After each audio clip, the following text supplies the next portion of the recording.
Welcome back to my film and TV channel. Hope you're all staying safe and well. We've got a horror for you today from the Dread, I think the makers are, Dread stable. If you like Dread films, see if you like this one. It's 90 minutes, directed by Bruce Wemple. And this stars Leon Woods, who co-wrote this with Wemple as well, Marcellus, Lindsay Dresbach, and a few not so familiar faces to me. But we're talking about a film that's entitled The Hangman. Yes, so it's the 2024 version. We've had one or two films called this over time. So we're going to have a quick look at that and see how it's doing. But first, we'll just grab you for a minute just to give a shout out to my friends at Two Hands, a stationery company. A special offer here on some pens, yes, fine point ink pens, pigment pens, technical drawing pens, black waterproof or art watercolour pens, sketching, anime, manga, scrapbook. You use these pens for anything you want. I use them for doing my labels for stuff I'm sending out and things like that, and I'm using them now, and each pen is labelled by size so it can easily organise your drawing pens and come in a little handy storage pouch, as you'd expect, so you can just take it out as when you need, unless you've got your own little storage pouches. A great gift, gift for family or your neighbours if you get on with them. I don't particularly, not with mine.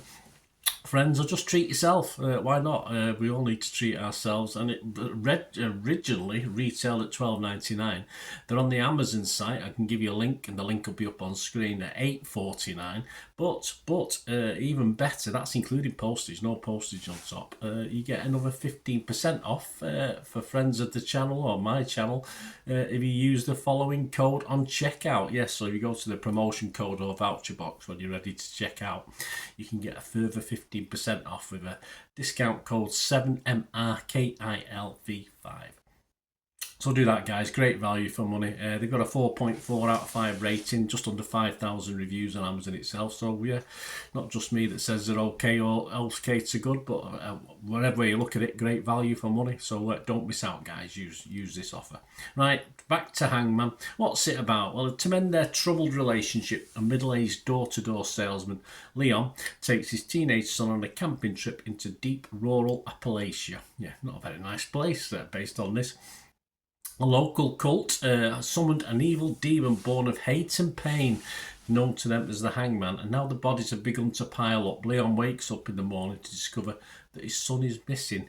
Yeah, not initially though. If you watch it, I got a bit angry with Leon, but hey, to find him anyway, Leon must face a murderous cult and the bloodthirsty monster that is the Hangman. There you go. That's their blurb.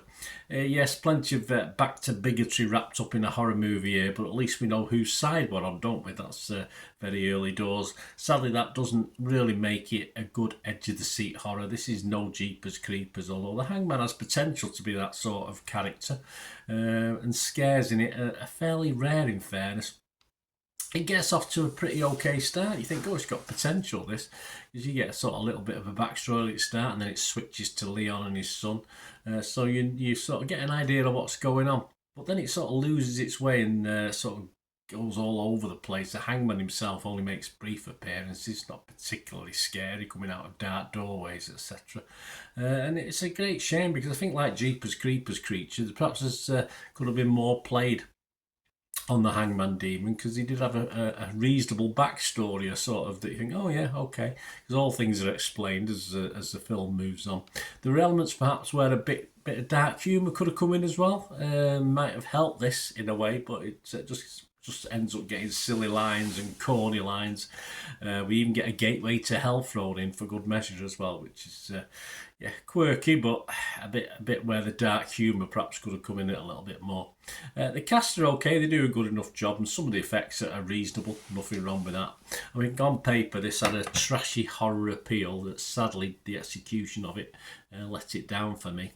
Didn't quite do it, and the 90 minutes runtime felt a bit longer to me. I was happy when it was over, as in, okay, I watched it, I liked bits of it, but overall not much. Yeah, so I was going to score this. Rotten Tomatoes, I'd have to be rotten. I'd be a bit kinder on Metacritic. You can be positive, mixed or negative. I'd be mixed on this. As I say, there were certain elements of trashiness that were okay. But I'm not going to score it a 5, so, which means I can't score it. I can't give it a score. I don't score anything that scores less than 5 out of 10. And I can't heartily recommend it. But of course, fans of Dread, if you like their sort of films and the sort of low-level budget horrors they make, it might appeal to you. I've been around the block too many times for it to appeal particularly to me, this one. Internet Movie Database, always have a quick look at that. There's no Rotten Tomatoes score or Metacritic score on this, but you can get 129 scores and reviews as at the 9th of June 2024. And from those 129, it's amassed a total of 3 out of 10. So not great, not well liked. There are people who give it a higher mark than 3, but obviously that's the average. So there you go. So not fantastic. So please let us know if you do get to watch it, or you like the Dread films. As I say, I've not watched too many of them myself. You might like it. As I said, there were elements in this that could have made a nice little film, but didn't quite work for me. Anyway, let me know, guys. Please, if you have stuck with me and you are new to the channel, you like what I try and do, please push that subscribe button, push the bell notifications. All these movie reviews, film reviews here in the UK, that's what we call them, films as opposed to movies. I don't know, do you in the US call them both as well? I'm not too sure. But information, vlogs, series, reviews as well, stuff like that. Great to have you on board. If you do check through the channel, you'll see stuff on my football team, Manchester City as well. So if that's of any interest, or you know somebody who might be interested, give them a kick in my direction. Be very grateful. And as ever, I'm always after support, or anyone interested in sponsoring the channel, just message me on YouTube and we can have a chat about that. It'd be great to hear from you. And of course, you can get hold of me on the various socials as well, where I put out football, film and TV stuff as well. So you can get me on X and TikTok at the same address, at Bernard_Deneen. I'm on Facebook, just Bernard Deneen. And yeah, you can email me as well. Just email directly. It'll be on screen there. So just get in touch and we can have a chat going forward, or just get in touch about this film and let me know what you thought. It'd be great to hear from you. So we'll meet again. Well, that's one thing, don't I? Please stay safe, everyone. Bye for now.